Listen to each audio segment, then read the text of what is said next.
Good evening, and thank you for joining us tonight for our Village of Alsip. Tonight's a committee meeting. Today's December 30th, 2019. We'll call this meeting order at 7:30. You can call a roll, please. Trustee Delzo? Here. Trustee Zielinski? Here. Trustee Juarez? Here. Trustee McLaughlin? Here. Trustee Murphy? Here. Trustee Nava Esparza? Here. Mayor Ryan? Here. We have a quorum. Thank you. Please join us for the Pledge of Allegiance. I pledge allegiance to the flag of the United States of America and to the republic for which it stands, one nation, under God, indivisible, with liberty and justice for all.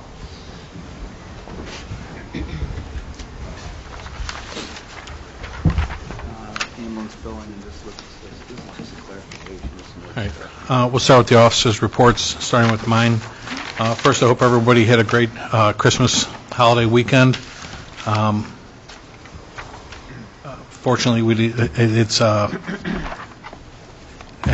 wish it was longer. I tell you, the lingering effects. You try and get things done during the week, but we're working through this right now. Then too.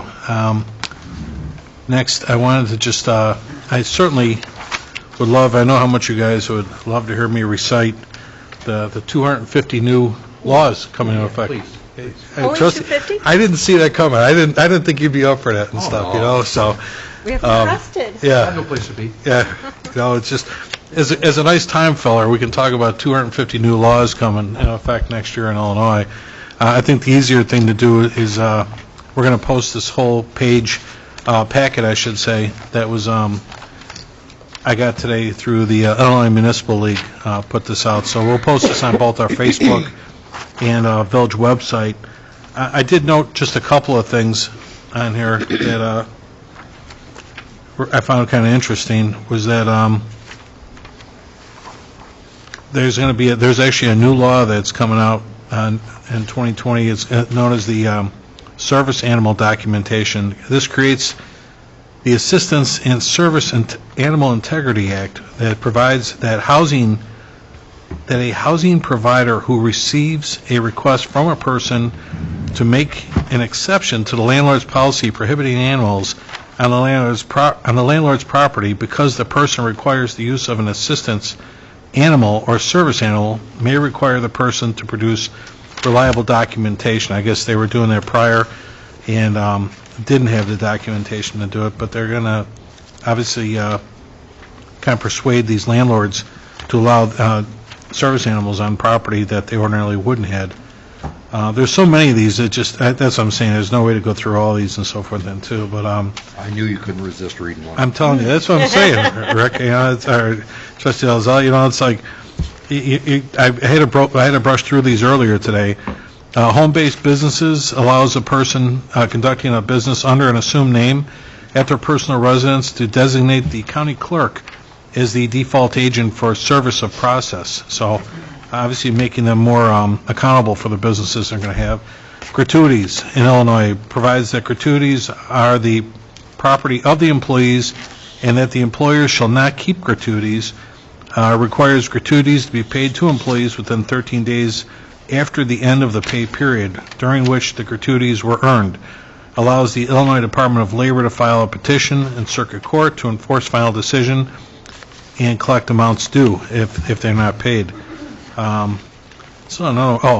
Baby changing stations provides that every public building with restrooms open and accessible to the public shall have at least one safe, sanitary, convenient, and publicly accessible baby diaper changing station that is accessible to women entering the restroom, provided for use by women, and at least one baby diaper changing station accessible to the men as well then too. So, and we require signage at or near the entrance to the restroom indicating the location of the changing station too. So looking out for a few things like that. The last one I hit too, I saw one at the end here. Also, after a divorce, it says you don't have to file a petition anymore to change your name. You can just change your name, I think, right? We were looking at. And then this is a kind of an important one. Now, I know one of our state reps, Fran Hurley and Senator Bill Cunningham worked on this, which had been an issue with us in years past, but excessive idling, vehicle idling, This stipulates that a person who operates a motor vehicle with a gross vehicle weight rating of 8,000 pounds or more, operating on diesel fuel on property that offers paid parking services to vehicle owners, does not involve fuel dispensing, and is located in an affected area within a county of more than 3 million residents, but outside of a municipality of more than 2 million residents, may not cause or allow the motor vehicle, when it is not in motion, to idle for more than 10 minutes within any 60-minute period under any circumstances, if the vehicle is within 200 feet of a residential area. This does not apply to school buses, waste hauling vehicles, facilities operated by the Illinois Department of Transportation, vehicles owned by public utility and operated to power equipment necessary in restoration or repair or modification or installation service, and obviously especially ambulances then too. So we've had a couple issues with a couple of trucking companies like that, so this actually defines a 200-foot buffer that needs to be established and stuff then too from the residential community. 244, Mayor, go ahead.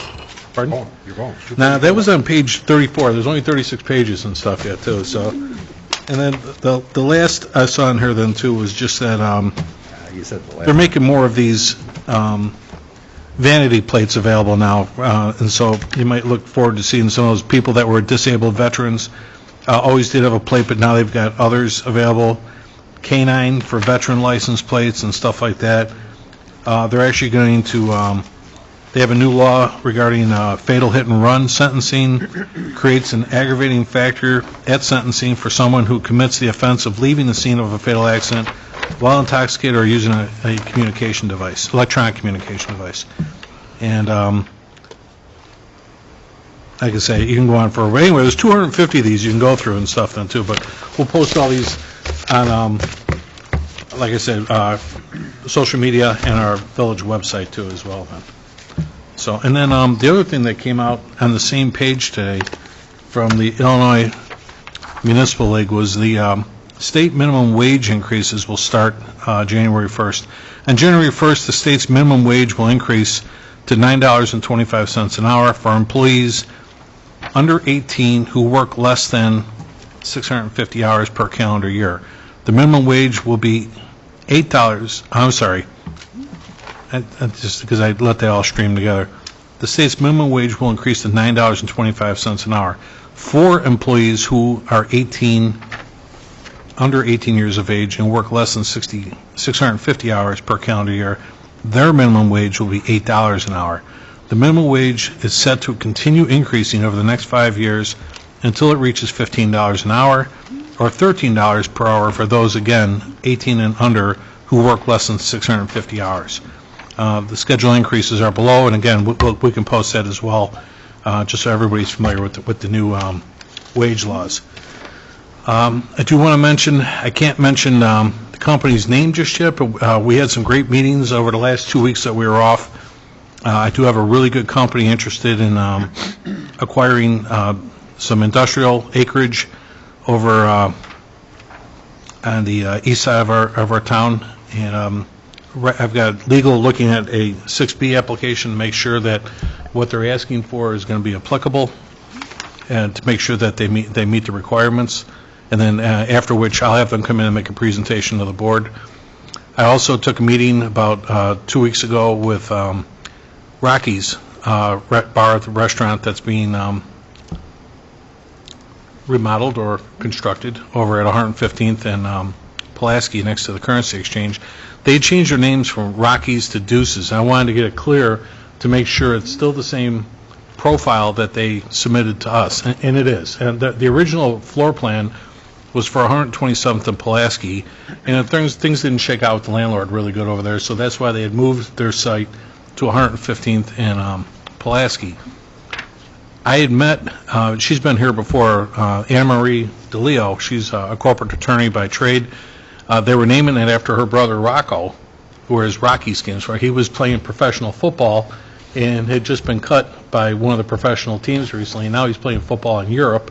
So they didn't want to name the bar after him anymore if he's not going to be here and stuff. So, which is why they came up with Deuces. So if anybody was asking about that, Chief Miller and I sat in on a meeting with her just to go over, what their agenda was and make sure, on my end anyway, I was looking at to make sure the menu stayed the same, and it actually did. There was maybe just 2 or 3 items that might have changed, but it's the same menu that she projected to us at our original request. So they're under construction over there right now. It looks like it's going pretty well. And again, that place is a lot bigger than what I thought. And after she showed us a floor plan, it looks really narrow when it sits next to the currency exchange, but that actually goes really deep, and it wraps around the back of the currency exchange too. So that currency is kind of small actually, but this whole thing is like in an L shape that wraps around, and they're going to utilize the back door more so to access that parking lot that just went in behind the building too at the same time.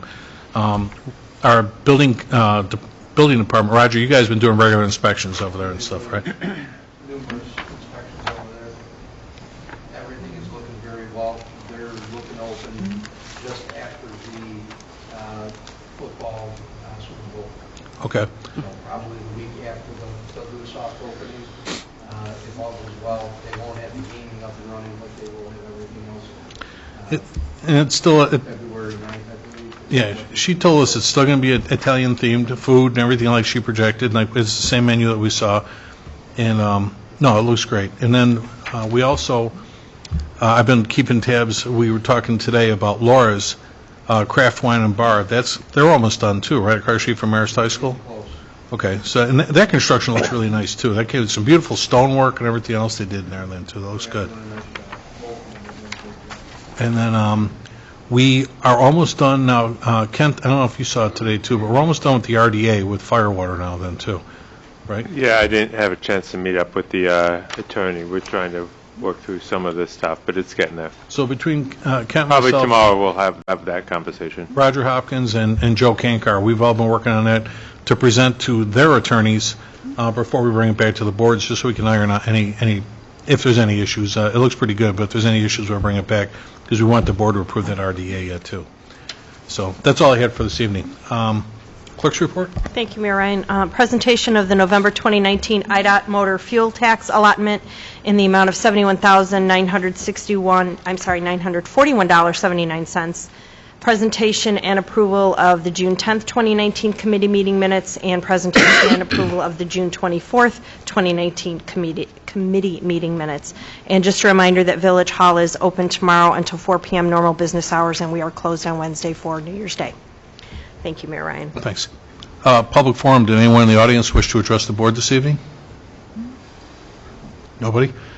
All right, thank you. Then we'll move on to standing committee reports. Finance Committee, Trustee McGlohan.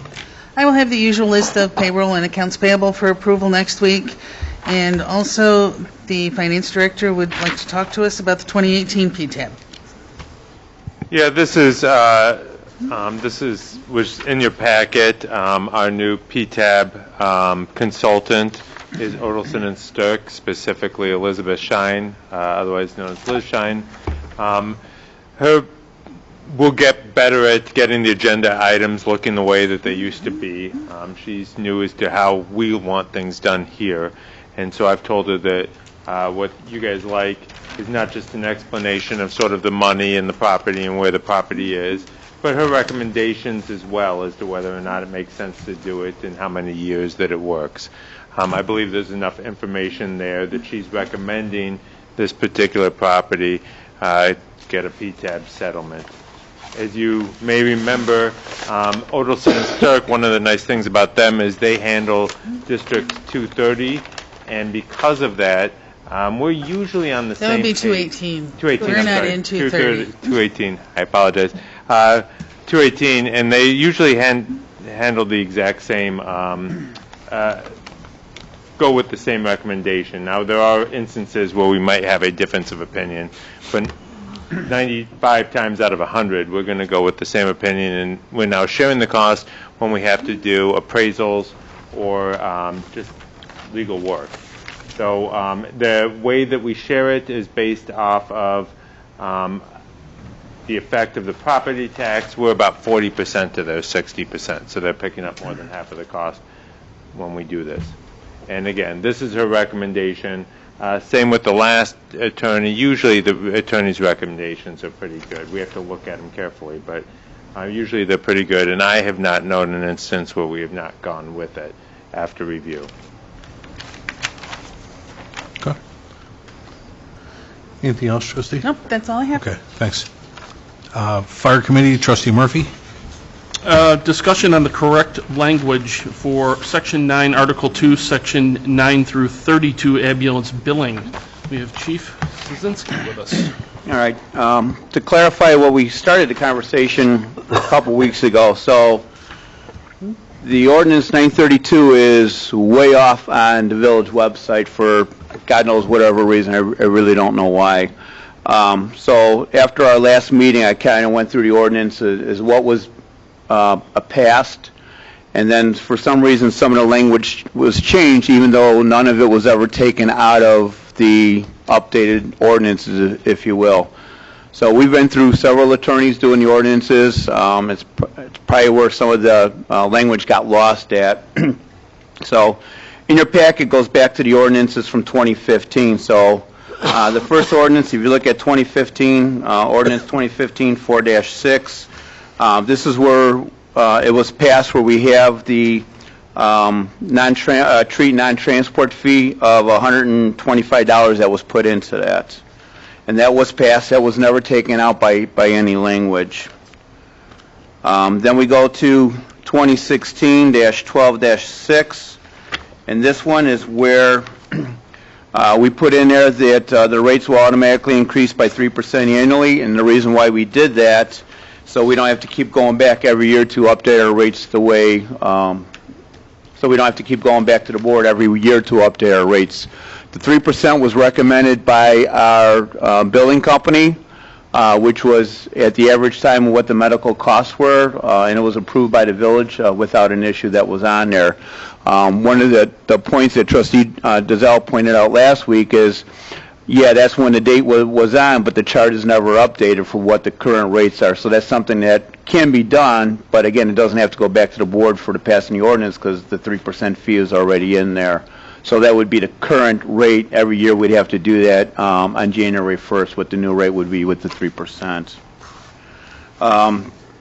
Then in December 11th on 2017 at a committee meeting, I brought up we had to change our billing rate to add ALS 1 and ALS 2, which we didn't have because, again, what's out there with the billing standards right now. So under number 3, it shows you what the rates were to go from billing 1 to billing 2.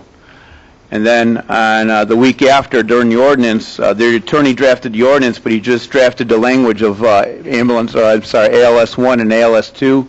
Did not have the amounts like we did in the previous ordinances, if you will. I didn't catch that until I went to refer it, and then I realized those weren't in there. So then March 11th, 2019, I brought it back up again, stating that the village the ordinance was passed, but the amounts were never in there. And again, it refers back to the amounts that were in there. For the following week, I did have a chart for the ordinance, so everything that was on there. The only thing I added on there, because again we had discussions about the lift assist fees, that was on there, and we never passed the ordinance. The ordinance was passed, all the other language except for the lift assist fees. So between those 3 ordinances, those are the language that should be in there, which includes the treat non-transport, the 3% fee, or a 3% raise every year, and the current table, what's on from 318 and 19. Those is everything that should be in the ordinance right now. What shouldn't be is where it talks about lift assist fees. Everything else is passed. Nothing's ever been removed from it. Like I said, I think just from so much language change and attorney change, some of that language got omitted accidentally because the board never omitted it. I went through some of the audio recordings within the last couple years, and nothing's ever been removed from it. So it's just a matter of clarification. This is what's supposed to be on the village site. This is what's supposed to be on the ordinance. So if everybody's okay with the language except for the lift assist fees, I would ask the attorney to draft it the way it is supposed to be with all the correct language and review it before it's posted on the village website, if that makes sense. Chief Stasinski, point of reference, I did go back as well and look through emails. There was an email that you had sent for the December 18th, 17 board packet. In the email to the trustees and Violet Reagan at the time and the members of your committee, you stated in here, I did send the information of the ordinance to the attorney, just waiting for the return documents. Correct. 2 days later, on December 15th, Mike Kankar replied to the draft version of the agenda stating that an ordinance is required to revise the schedule of equipment rates and ambulance charges, item 5B2 and 3. As far as I know, no one from this office has prepared an ordinance. To the best of my research and my emails and Erica's emails and Violet's emails and everything else, there was not an official ordinance provided by the Kankars. And so what's where it says ordinance number 2017-12-6? The ordinances normally come with a cover on them. Well, that's what the issue was. And the table is incorporated in the body Right. of the ordinance. So based on my emails that I have, the Kankar law firm has not done any type of ordinance officially for these. The one, I'm trying to think where I have it on. He has the language in there with going ALS 1 and ALS 2, but that's as far as he ever went with it. Right, so we have never, the clerk's office has never received a copy of an ordinance Right. for review or approval But- regarding this from the Kankar's law firm. But did a board approve it in December of 2017 at the actual board The meeting? 2 pages that were supplied by you, yes. Yeah. But there is not a chart in But that. that's the issue. That's what I found in March, or, March of 2019. Right, so, So, and that's what we need to have in there is the chart with, actually it'd be the current amounts now, plus the language in there with the 3% increase every year, plus the treat non-transport, which is actually 125. I made a mistake, it was 120, I put 150 on this year's. Correct. So that's the issue, is it needs to be with the correct charts and those other 2 items. That's what we need to get corrected on there. right, it has Right. to come from the attorney's office. Yes. So, I don't know who needs to communicate that to the attorney's office. Not the clerk's office. I can do it based on what we've talked about and what's in there, and just, send it to all the board members and make sure, that's the language, that is the correct language at this time. Everything's been passed, including the one in 2017. It's that format was never created, and that's what the issue is. That's why it's never been changed on the website. So we need to get the right format out there, and it needs to be put on the website so it is correct. Does that make sense? Chief? Yes. Chief, so when you, okay, so I was looking at, first off, I appreciate, in our packets, I was just going through all these departments that you had listed here, departments that charge a non-transport fee. That's the next topic. Oh, okay. I'm just on the ordinance right now. Getting ahead of me there, Mayor. I thought, okay, well, I thought you were tying this together. One's going to tie into the other, but I mean, this is just for the current ordinance that we should have in place right now. We need the right information to be posted. Okay, so on the chart then, let's go what you were just saying. So back in 17, the board approved Just those 2 pages. just these 2 pages, but and Correct. this is based on language saying advanced life support 1 and advanced life support 2. Right. On the committee meeting the week before, I had the amounts on there. But the week after, whatever was passed did not have the amounts. They just had the verbiage of ALS 1 and ALS 2. Okay, And that's where the issue came into place.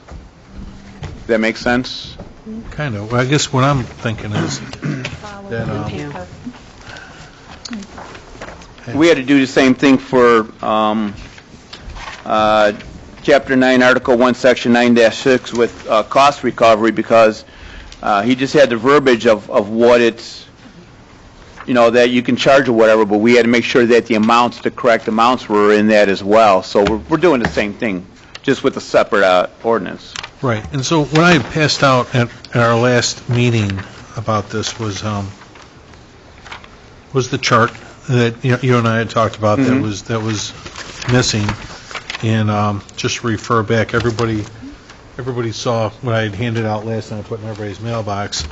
was just to say, you know, the basic rate for a resident, non-resident, and then a response fee as follows, which was, again, it's referred to as response fee for treat non-transport of a resident or non-resident being $125, right? Correct. So, you know, just, and I don't want to nitpick, but, you know, I guess the word would jump out at me. I understand the treat non-transport language, but to the average person that might need a lift assist, I guess that's where I'm going. This is two different things. Okay.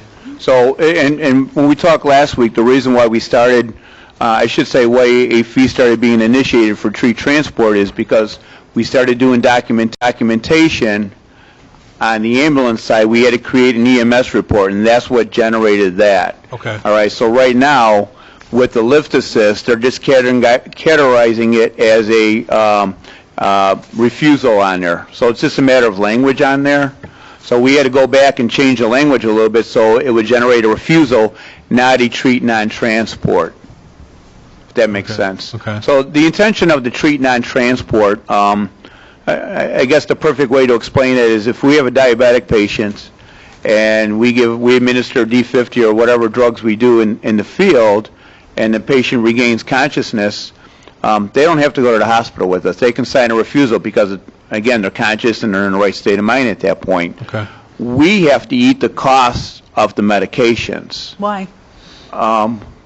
Who's going to pay for it? I mean, if you're actually performing a service and you're treating them, why not bill them? Well, that's what this does. Okay. Before that, there was no billing mechanism because the person would sign a refusal, so there's no billing mechanism for a refusal. So that's why we did the treat non-transport for these types of instances. Or an asthmatic who needed a puffer at the time, or albuterol. Same thing, because we have to eat the cost of any medications when we don't transport somebody to the hospital, because we're required by ADPH to stock X amount of medications on our ambulances. Okay. So that's why that was put into place, if that makes sense. Sure. It does make sense. Right. If you go there, you provide a service, the service includes a cost of something, person received a benefit of it, and the service was performed. So, I mean, if it's a clerical issue of creating an invoice mechanism for such an occurrence, I don't see why that can't be done. You kind of lost me there. Create You're a saying code that because for you didn't put treating the a person- diabetic. Right, or- exactly. Well, that's what a treat non-transport is, so that's the code in our software we use, because all of our EMS reports go directly to the billing company anymore. We don't make copies, we don't send them to the billing company via mail anymore. Right. Everything's done electronically. So when you hit a certain code, that's what generates a report. A refusal, a true refusal, does not go to the billing company, so there's no fee, sent out on that. For the lift assist, what we were doing is we were doing treat non-transport. So that is done. We're not doing that anymore. So a diabetic call would still be a treat non-transport. If that makes sense. So it's a But matter of doesn't how we make code it. more sense to create additional codes so that we're actually documenting what we're doing? It's created in the narrative section of the report Is that searchable? by Software. by us, yeah. Okay. Yeah, we can download all the reports that we create. We just don't physically copy reports anymore or generate reports. Everything's done electronically now. If that makes sense. So the lift assist fees would be something totally different than this. All right, but like I said, we started documenting our lift assist, and that's why we started generating reports, if you will, or generating fees. It just, to me, as a software guy, it appears like there's a deficiency in the software. Because if the software predicates a transport, and a transport's the only time that that'll sit there and generate an invoice, to me, that seems to be a deficiency. Right. And I'm not the software guy. I'm not a computer guy. Before we went to this system, both my deputy chief and Kyle went through all the codes as we're required to have in place. We had to also submit X amount of reports to IDPH for verification before we could ever put this in place. Right. So yeah, that's been out there. Okay. Like I said, it's just a matter of what our guys started doing when they started doing lift assist. So now it's just all refusals. So refusals we keep, doesn't go to billing company, doesn't go anywhere. So, if that makes sense. So again, it's a matter of what we tell our guys what they have to code it as also, and that's what was happening. Well, it does make sense, and I just thought, Chief, that I got one step ahead of you, but I thought we were tying this in with the lift assist conversation. No, that's a whole different conversation. Okay. So I want to get the clarification of what should be in the ordinance for ambulance billing, with the exception of nothing with lift assist fees. So I want to get away from that right now, because that kind of muddied up the water the last time. So I think what we need is, as the clerk pointed out, is we need a complete ordinance approved for the board. Yes. So I will reach out to Mike Kinkar. I will send him the information we just talked about, what should have been in there all along. When I get a copy of it, obviously I'll send it to all the trustees and make sure that's everything that we've talked about, and that's the one that should be up to date right now. And that will have everything we've talked about. So the lift assist is set at a different fee? That's something different. If we do that, if we do, if we don't, we don't. I mean, just... Right. Is street transport fee initiated on a call of an accident with injuries, and you get there and you put a Band-Aid on somebody, and they say they don't want to go to the hospital? No, we try not to get that vague with it. It's not, and I mean, we had a rollover the other day. We ended up cutting a lady out of a car. By right, we should be billing her for extrication. She signed a refusal, and we drove her home. We're not going to charge her for. I mean, her car's total at this point. You know. I get it. I'm just right. If we need to redefine what tree transport is, we can do that. I mean, putting a Band-Aid on is not going to generate a tree transport. Yeah, I just, in black and white. Right. You know, we can redefine it a little bit more, make it a little bit more in depth. Our billing company knows what tree transport means. Our treat non-transport, our guys know what treat non-transport means. Yeah, but I think it's only fair that this is going to go, and the public is going to do. Yeah, and that's fine. We can define it a little bit further in there. Absolutely, absolutely. So I will send the information to Mike Kinkar. With obviously the holiday week, I don't know if he'll have time to get it done before Monday. I'll send it out and see if he does, he does. If not, it can wait till the next board meeting, I guess. I mean, it's been out of date for a little while anyway. Another week or two is not going to make much of a difference at this point, so. Chief Stasinski, could I ask you a question, please? Yes. How often do you review all the other rates that had been previously, like the mileage, the cost per mile, the oxygen, or the cardiac arrest consumables? Our ambulance billing company looks at it all the time, and then anything that starts changing globally, we have a conversation about it as well. With that 3%, that seems like it's covered all of our, because mileage really doesn't change that much all the time. Most everything really doesn't. I mean, because some of these rates have been in effect since April of 2015, and I would have assumed that there's been some kind of inflation here. And that's what our 3% includes, kind of all encompasses everything. So there's not a lot of change across the board. Even when we went from last time, most of the cost is actually the initial cost, not necessarily, cardiac monitoring, anything else. That's pretty stable. And I'm going to say it again, I'm not a fan of that 3% incrementer. Right. Finance director has implemented a couple different things, but I think it's also dependent upon the current rate of inflation. And for us to sit there and say it's 3% across the globe, it's hard to sit there and say it's going to be an automatic increase. And I imagine our people who are looking at collective bargaining would love to sit there and be able to do an automatic increase of 3% every year as well. That's what the board approved several years ago. I mean, yeah, I'm just saying what my thought is on it. And as I've already said, it's difficult for me when you have an ordinance in there and then you have to sit there and bring out a calculator to figure out 3.5 years since then, compounding interest. And that's the thing is every year it'll need to be updated what the current rate is, but without having to go to the board because it automatic increases in there. And that's why we did that, is to avoid having to have this conversation every year with, here we go, going to bring it back up again. And that's what it took care of. But we And can't that's what part of the necessarily just conversation. automatically update the ordinance that's on the website. No, not And the so- ordinance, just the amounts with that 3% increase, and that needs to be labeled in there as well. But if people are going to the ordinance code to look up, okay, and what are the approved rates, now we're billing them something that's different than what the ordinance says. Well, that's why I said that every year, the rates need to be updated, but without having to keep going back to the board because of that automatic increases in there. But that's what I'm saying, if you have a chart someplace and it's not part of the ordinance and people are looking at an approved ordinance, Right. the dollar amounts aren't going to jive. Yeah, I know it was brought up and what was approved, and that's what we've been using since. And I know there was an administration ago and a couple trustees ago, but that's what was approved at the time.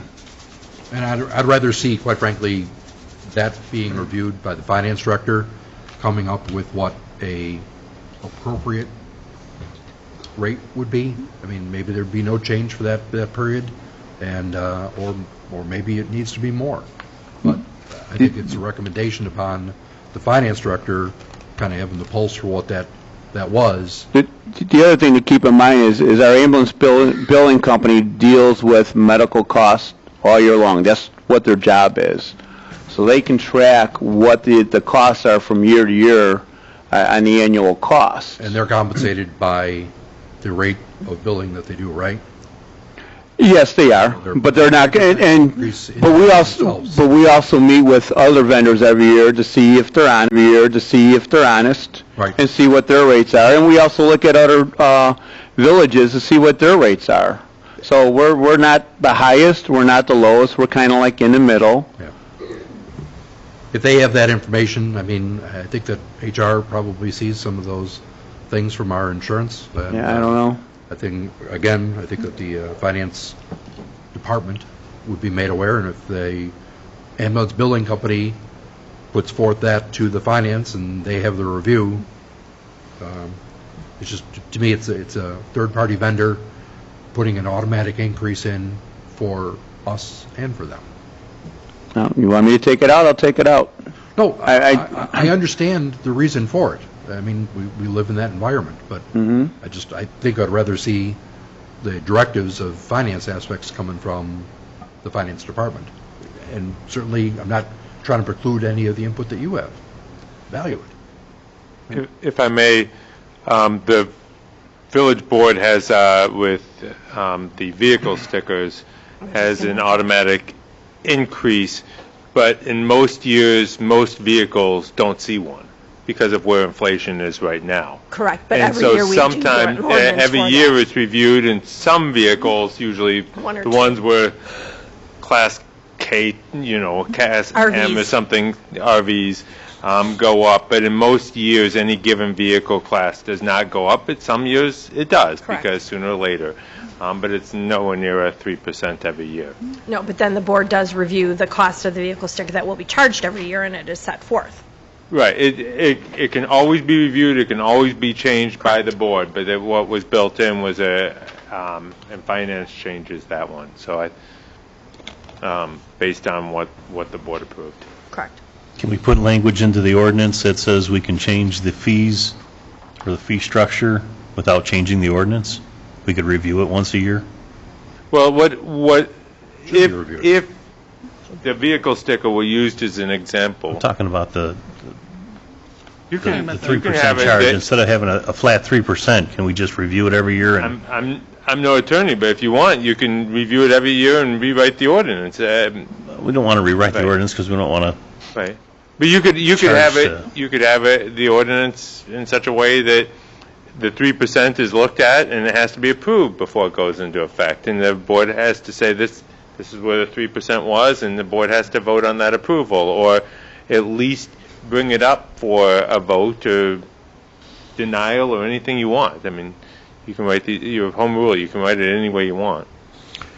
Yeah, much like we do licenses and stuff like that, we review those at a certain, we actually consider any facts that may support increase and so forth every year then too, if there's a need for such.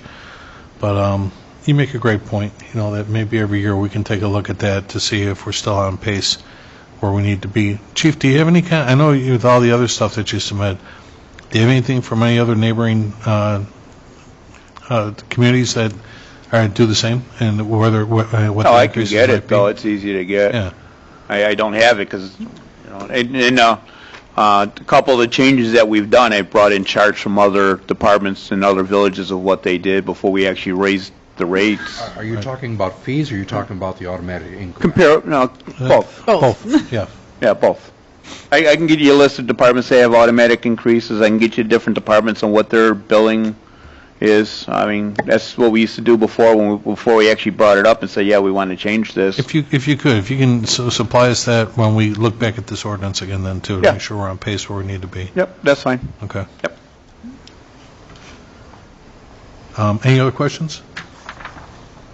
Okay. Item 2, continued discussion on lift assist fees. I think I've beaten this one up pretty much already. Just further discussions, if we want to initiate a billing for lift assist, and it's, when we originally talked about this back in the springtime, we talked about X amount of times before they generate a bill. And it's mainly just to stop the abusers of using it. And I brought up several instances last time.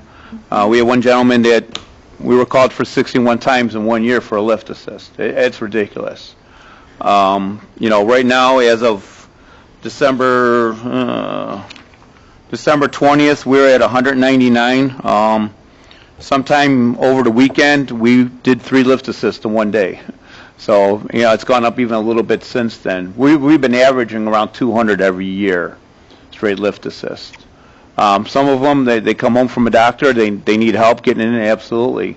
But we have a lot of repeat customers because they choose not to get help elsewhere for lift assist, even when they have adequate family members standing by to help somebody up. They think just because we're the fire department, we are more trained to help them up from falling than a lay person, if you will. So I'm looking at it just to stop the abuse of it. And we're not the only town experiencing it. Everybody's experiencing it. I mean, like I said last time, between psych evals and lift assist, that's what most of our EMS calls are. So I just want to try to do something to curb it, and that's what all the documentation was. That's what I did in the springtime. Now the information's changed. It's still the same, and we're still doing the same thing. The only thing that did change is because now we have to create a documentation because we're sending the ambulance. That's why other departments choose not to send an ambulance, because they don't have to create documentation, or they have adequate personnel either on an engine company or a truck company to send out as well, and we don't have that ability.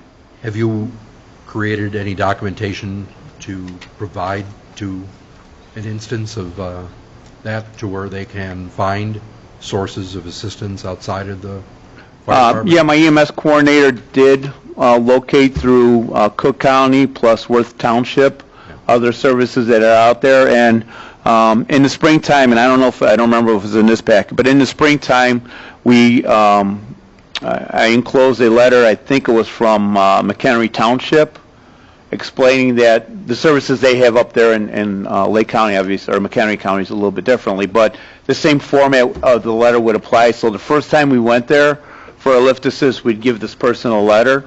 Okay. So, I think that was one of the biggest things, though, that was missing in the spring, is that we didn't have a list of what those alternatives Right. were to provide to residents. Yeah. I mean, we can say, yes, Worth Township has services, but what are those services and what is the contact information? Right. So that we can prepare an Alsip letter instead of a Niles letter or a McHenry letter. Right. That says, okay, here, resident, take this, these are who you should call, not us. Yeah, I And- think it and- goes a longer way when you say, we've attempted to assist you right. to that, so. And that's what the intent was. And that's why we had, I think, back in the, March or whatever, we talked about 4 times before they get a bill. I need to figure out, I need to work with both the deputy chief and our software is how to make that happen when it hits the benchmark of whatever we decide it is, whether it's 4 or 6 or whatever. I know one town, and I believe it's Schaumburg, has a sliding scale. So the more times you call them, the more the price goes up, and that's ridiculous to me. Like I said, we just want to stop the abusers more than anything else. We don't want to tell anybody, no, we're not providing the service, but on the backside also, we have to look at protecting our guys out there also, because again, somebody throws their back out for a lift assist, how much is that going to cost us? I mean, I have a guy on a back injury. He's out for 4 to 6 months at least. That's probably overtime every day at probably almost $1,400 a day, plus the medical costs. So there's a lot more to it than just charging somebody $100 for it. So that's the other part we got to look at is this is not an emergency.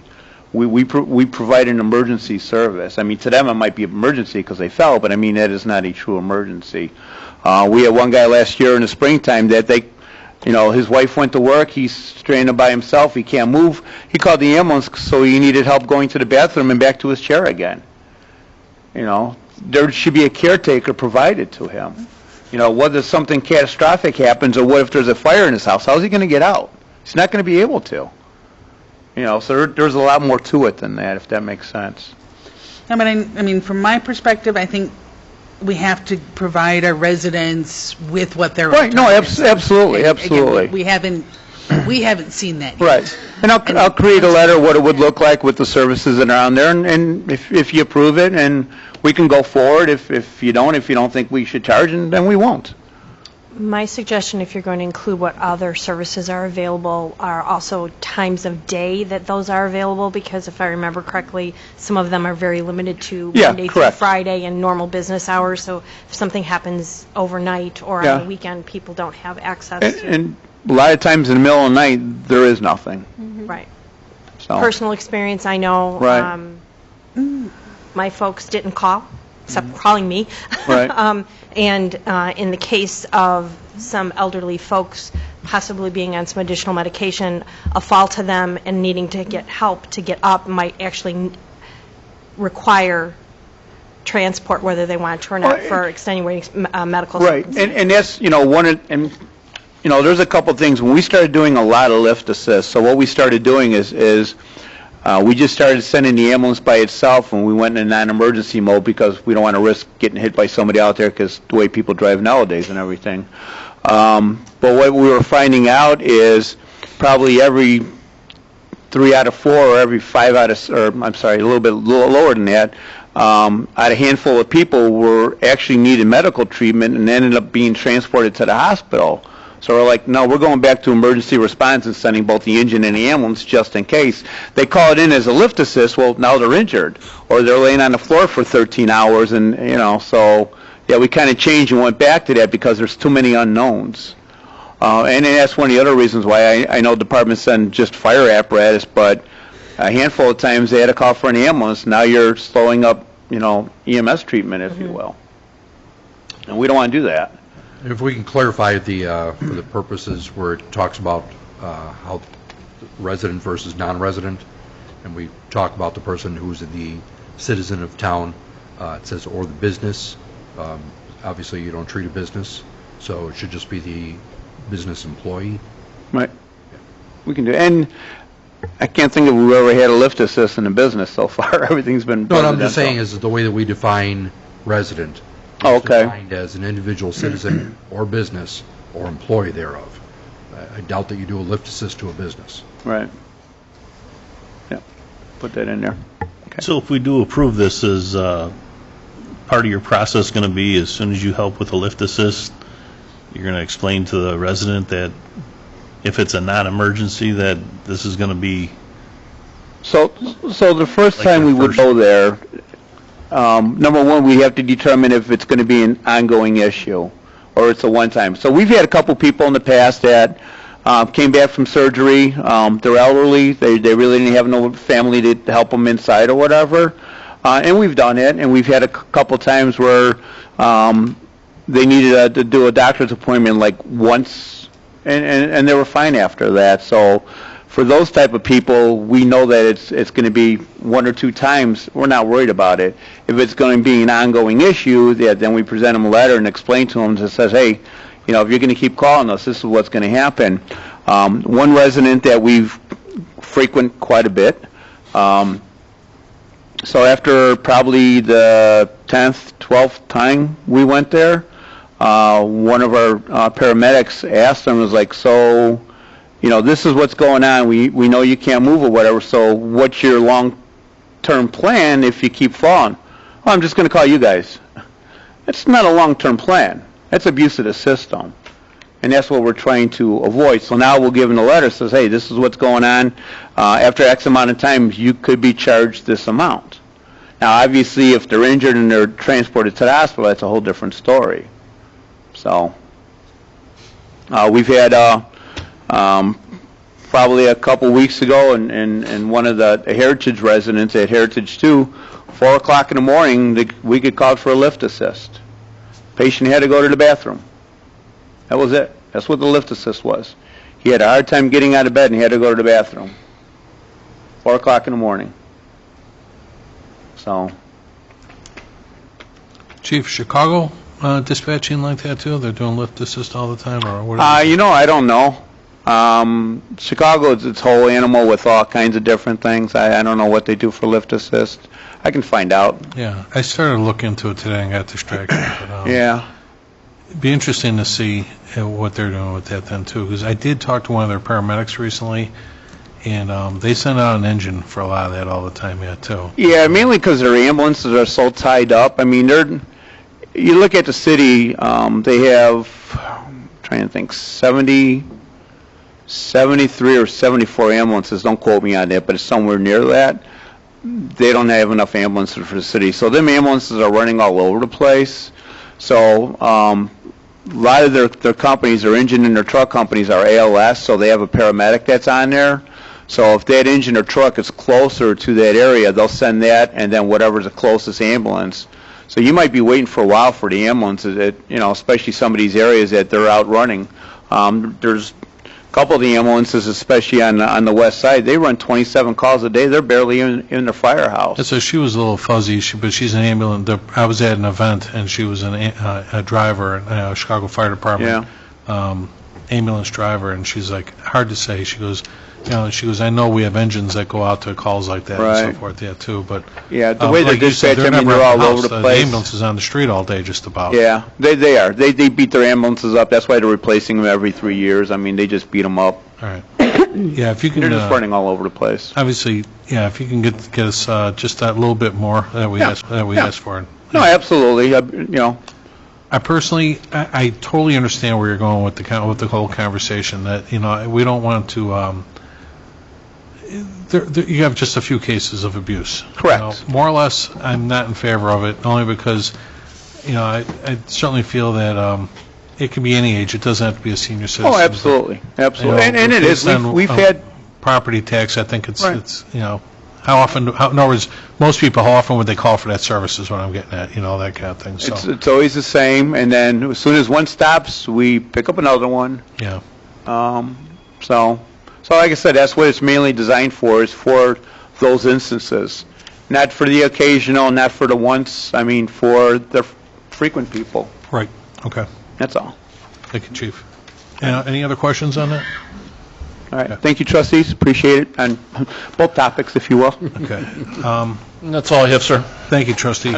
Next is the Police and Traffic Safety, Trustee Dalzell. I've got 4 letter recognitions that'll be read into the record next week. Okay, thank you. Public Work and Boat Launch, Trustee Juarez. No report. Sewer and Water, Trustee Navas-Barza. No report, Mayor. Okay. I talked to Danny Tribin the other day. We're getting a little bit closer with that design engineering for that water main, right? Correct. Okay. Springfield, West Springfield. Yeah. Right. On 125th and Pulaski. Yes. Next is the Building and Health, Trustee Zelinski. I have a presentation of a list of business licenses dated December 10th, 2019 through December 30th, 2019. That's all I have tonight. Okay. Human Resource and Insurance, Trustee Murphy. No report, Mayor. Special Committee Reports, Economic Development, Trustee Can I go Navas-Barza. back for a second? Go ahead. Well, I'm just slightly confused here as to why trustee Zelinski has a list of licenses as opposed to trustee Juarez under planning and zoning and licenses. I haven't got Noticed there that, yet. too.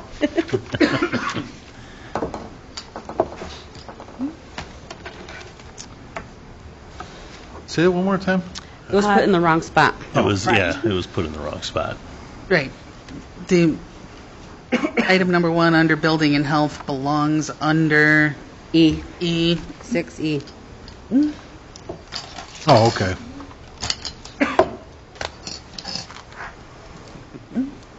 All right, going back to economic development, trustee Navas Garza. No report, Mayor.